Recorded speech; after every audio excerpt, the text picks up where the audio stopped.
All right, everybody, welcome to another episode of the Greek and Christian podcast. This is Allison, your host, and we are here for another Friday 15 interview. And this week we have Hank joining us. Hey, Hank. Hi, how are you? I'm good. I want to call you Frank because Frank is in your Instagram handle. It's like your Instagram handle is like it's frankly Hank, right? Yeah, so it's frankly underscore it's Hank Lee. So my Okay, there we go. Okay, my birth frankly name Hank Lee. is Henry. So Yes. my name's Henry Lee. All my friends call me Hank. I've gone by Hank since I was very little. Um, Ah, like kind of old school, but it's fun.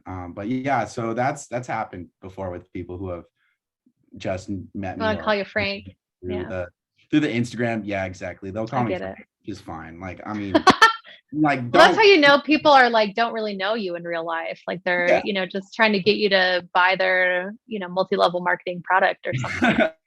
You'd be surprised how many times it happens. There's a lot of that in Diego. Yeah. Uh, Awesome. Well, as you notice, my background, I like to put a background up on these fun interviews. So if you're listening to this over the podcast, you can go over on YouTube or Instagram TV to actually watch this video of my interview with Hank. But I happen to be outside of Hank's fraternity house, Delta Upsilon. yeah. Yes, that's what we look like. It's we just moved houses about 2 years ago, so it's we're still getting used to the new kicks, but it looks great. I'm I excited. think your letters look clean. They look sharp. I even see DU behind you on your wall.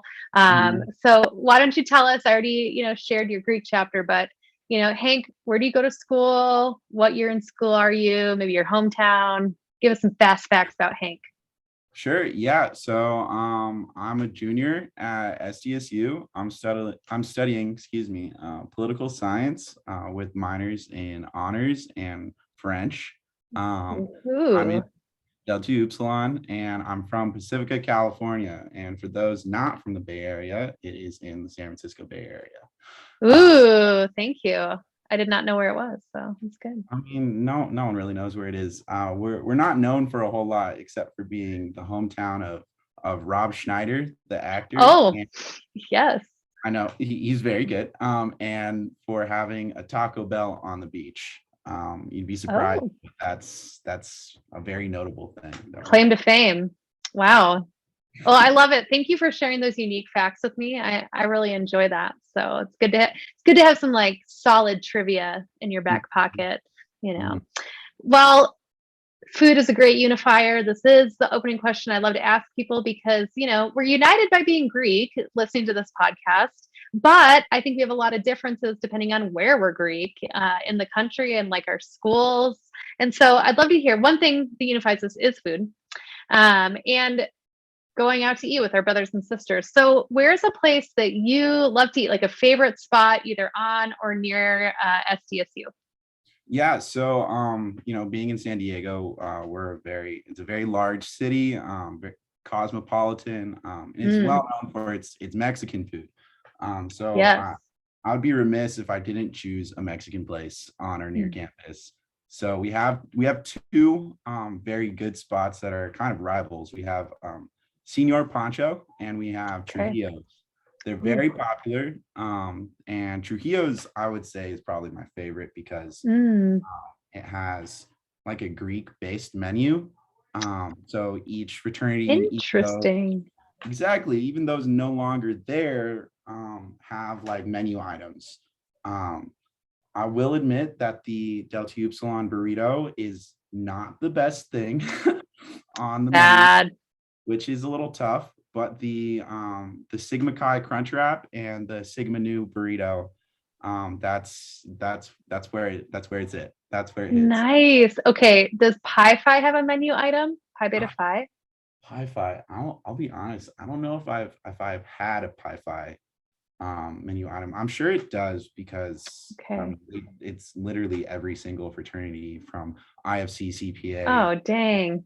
cultural frats. But um, every time I've gotten either the Sigma Chi Crunch Wrap or the Sigma Nu burrito, because it's hard to stray from tradition.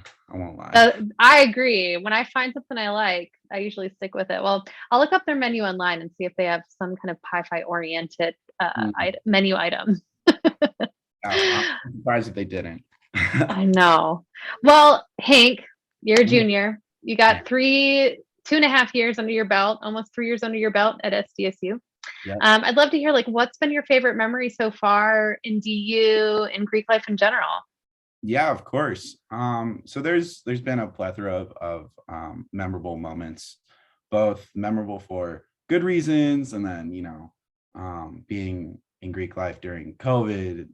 Oh, right. Obviously, it's a mixed bag, but I would say overall it's been a very, very rewarding experience. I would say my favorite moment probably came last semester. We had a really large pledge class. Of about 46, I believe. Nice. And at the time, we were an active chapter of about 60. So, yeah, nearly doubling our size. And so I took on 3 littles. And when we did big little reveal, that was really fun. Whoa, you had triplets. That's what they say in Pi-Fi land. Like, if you take more than one little, you have like twins or triplets. Yeah, it's funny. So yeah, I do have triplets, but I'm not sure. I have 4 littles. I took one. Oh, so I'm not sure if it's triplets. that's different. That's like, older brother. Yeah. Yeah, I'm not totally sure how that works, but that was really fun. I really like them a lot. We hang out all the time. Yeah, that's awesome. It's probably my favorite moment. That's awesome. Well, this is the Greek and Christian podcast, and I'd love to hear a little bit like about your faith journey. So, were you following Jesus when you joined your fraternity? If not, like, how did Jesus enter into the picture in your life as you were Greek? And then what's it been like figuring out how to intersect your faith with Greek life? Yeah, of course. So I grew up in the church, gone to church, ever since I could remember, really. But I would say for most of my life, I felt like I was living someone else's faith. I felt like, I did gain a lot from going to church, and I learned a lot about biblical stories, and Sunday school was a lot of fun. Made a lot of friends. I'm not sorry that I grew up in the church, of course. Totally. But I would say that I kind of came to a realization, I would say near when I was a senior in high school to freshman in college, where I realized that I was living my parents' faith, and then I hadn't really experienced God as Hank, like I knew it as Paige and Andy's son, but not as right. Not as the son, not as one of God's sons, totally. So, I would say I'm still on that journey, of course. You never stop, of course, but I've come to a realization, and it took some time, but I now feel like I have like a strong relationship with the Lord that is unique to me, and that I'm no longer like I guess I'm no longer tied to what I had when I was growing up. Like, yeah, I felt obligated to go. I felt like I wasn't cheerful about it. But now now when I go to church, now when I pray, now when I'm leading a Bible study, I'm excited. It's something new. It's something for me, and it's something to strengthen my relationship with the Lord.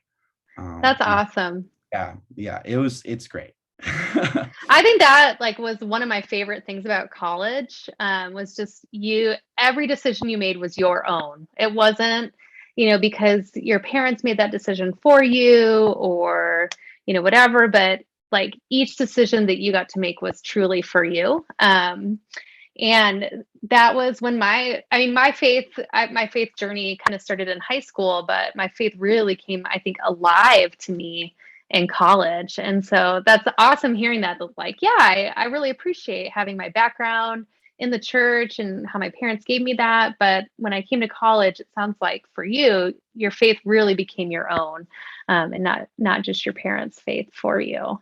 So that's awesome. So what's it look like for you to like bring your faith into Greek life? Like how has your faith intersected with being Greek? Yeah, so I would say it's it's definitely a strange journey. And when people find out like that I'm Christian and that I lead a Bible study, it's it they ask a lot of questions. Sure. I'm sure we're all familiar with. But I was really fortunate and blessed to have Gabe Wong, had already established a Bible study in DU. He's like an integral part of why I'm even in DU at all. He actually is like kind of the sole reason why I'm in DU now that I think about it, because he was friends with my sister, and then my sister was like, "Hey, you should check out this frat at SDSU. I have a buddy there," and then long story short, here I am. But That's awesome.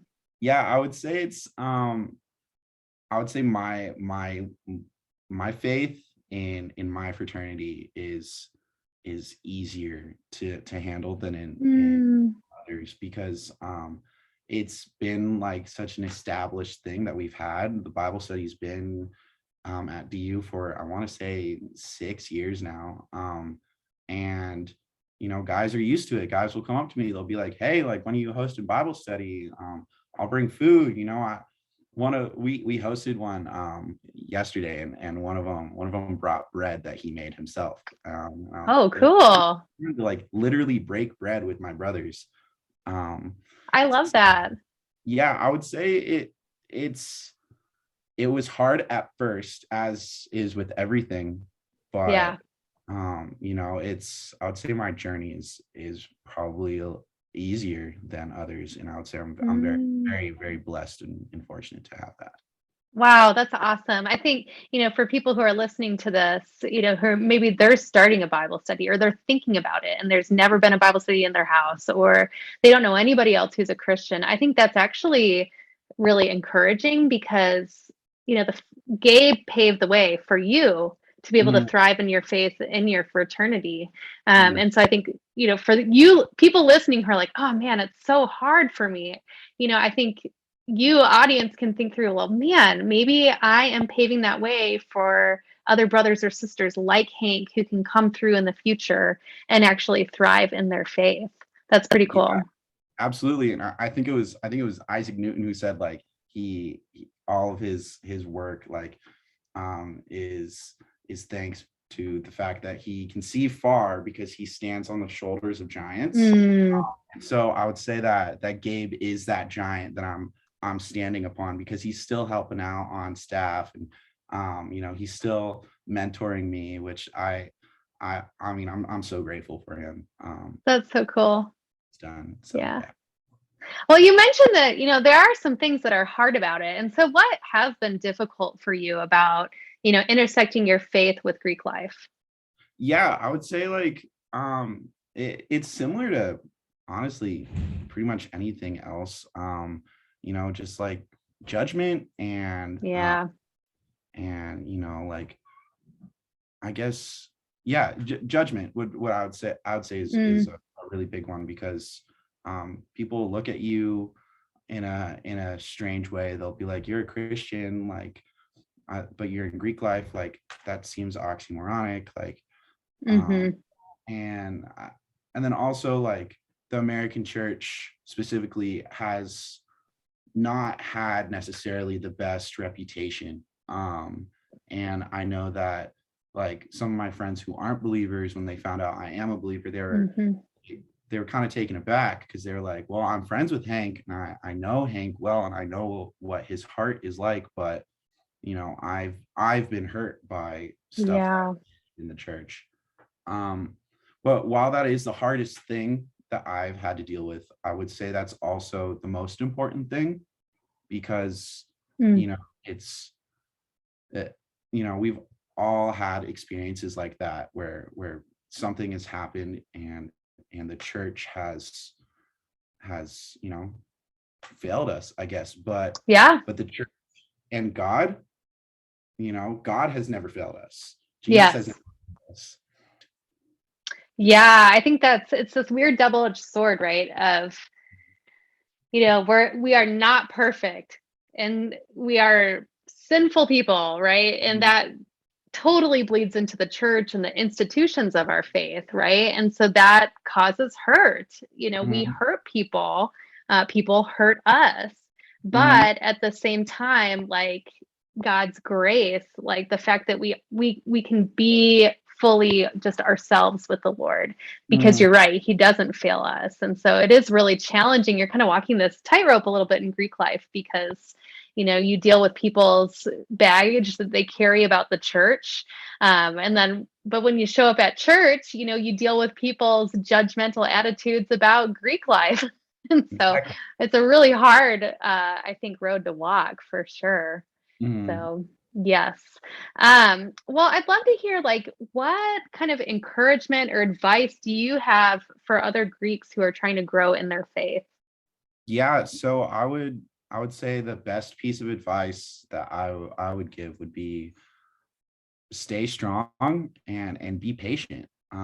Because I would say, like, my study, or our study at Yeah. DU is successful, and we've been established for a long time, and we have a consistent flow of attendees.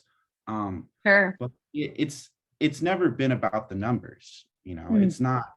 It's not like, oh, we're trying to reach a certain quota. It's the quality of the study, and it's the quality of the relationships that you create. And I feel like when it comes to studies, I know I struggled with this when I first started leading one. I was really discouraged when I wouldn't get big numbers, or when I wouldn't when the guys I would text, when only one of them would show up out of 10. Yeah.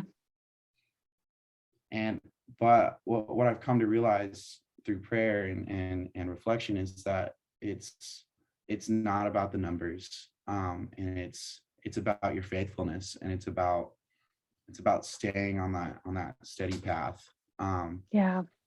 because if you stay on that, and you trust in the Lord's plan for you, he won't fail you. Yeah. So it's hard though, because we're a society, and I know people of my generation growing up with instant gratification through the cell phone or whatnot.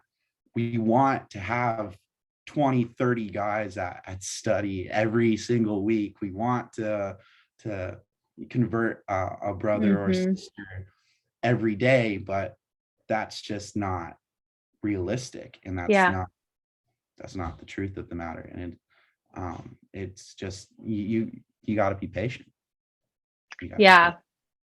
Yeah. I think that's so good that you said that. And we've been talking about that a little bit on this season of the podcast, but that numbers, great. Sure. We long for more of our brothers and sisters to be part of God's kingdom, but if nobody shows up, that doesn't mean you're a failure. That God is still at work. And I think back to my time leading in Pi Phi, and I've shared this in the podcast before. I had many weeks where nobody showed up, or like one person did, but it was like a pity show up. They showed up because they're like, "Oh, I feel bad for you, Allison." And but I would not change a thing for the ways that God really transformed me through Mhm. that leading experience, and the ways I grew in perseverance and risk taking and tenacity, and understanding, I think, God's faithfulness in a different way. That even if nobody shows up, does that mean that God is still faithful? Yes. I came to know that really deeply through that experience. So appreciate you sharing that. Well, this is a podcast. I'd like to give people opportunities to give shout outs to anybody. Who would you like to give a shout out to? Yeah, so I'd like to shout out the entire SDSU Greek University staff, um, Ah, from Melissa McCormick to Gabriel Wong to Aaron Hersher. He was integral in developing me in my faith, and then also to all my peers at SDSU, Tony, Gabe, Ava, Avery, Maya, Marga, Lene, Alex, Rose. I hope I'm not missing anybody. I think I covered everybody. But yeah, I wanna give a shout out to all of them. I want to give a shout out to my mom and dad, Paige and Andy, to my sister Margaret Lee, who led a Bible study at Theta at UCSD. She's honestly the reason why I'm here, or at least like the first main reason. So shout out Marge, love you. And then of course, shout out to my Lord and Savior Jesus Christ. Oh my gosh, I think that was the most shout outs I've ever had. I'm impressed, Hank. You just were like naming them. That's amazing. I hope to God that I did not miss anybody. I mean, you'll find out when somebody angrily slides into your DMs after they listen, I guess. I don't know. I'll make it up to them. I'll buy them a craft app at True. There you go. Awesome. Well, audience, you have listened to another episode of the Friday 15. And what I love about Hank's story is he talked a lot about people going before him, caring for him. He wasn't doing this alone, and you don't have to either. So if you're listening to this and you're curious about connecting your faith with Greek life, maybe you want to lead a Bible study, or maybe you just need someone to come alongside you and help you figure out this whole Greek and Christian thing, we want to be a resource for you. So Greek InterVarsity, we want to connect you with a mentor like Hank had in Aaron and in Gabe. And we can do that for you. We want to connect you with resources and training to help you feel equipped to lead. So all you have to do is go to greekiv.org, fill out the contact card on our homepage, and we'll get in touch with you, or just simply send us a message on Instagram at GreekIV. And we'll be back with another episode of Friday 15 next week. Thanks, Hank. Thank you.